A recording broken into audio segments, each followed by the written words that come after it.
Hey guys, welcome back to George Basics Crypto. In this video tutorial, I will teach you how to send your USDT from OKX to your Bitget account. First of all, you need to log into your OKX account. Then you need to go to your assets on top right menu and click My Assets.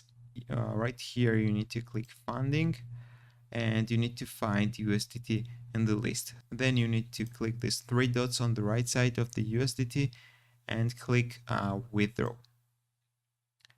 Then you need to click this edit button right here.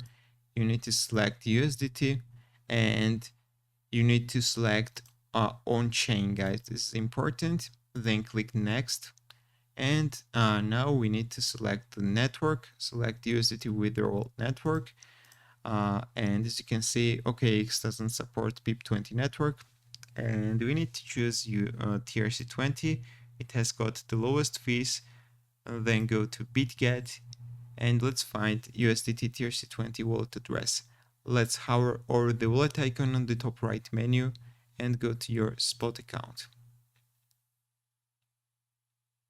Then you need to click a deposit across USDT and choose network, in this case TRC20.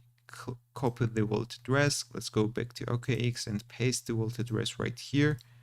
So, and now we need to enter the amount of USDT we're going to send. Minimum withdrawal is 3. So for example, 10. And as you can see, we are sending 10 USDT. We will receive 9 USDT and the fee will be fixed, guys, only 1 USDT. If you choose, for example, 100 USDT, the fees again will be only 1. So you need to click the next button. You need to finalize the payment. And in 2 minutes, you can check your balance on Bitget. To check your balance, go to wallet. Again, go to your spot account, and right here you will see your USDT balance, guys. That's all I wanted to show you. Thank you for watching. Don't forget to click the like buttons and don't forget to subscribe.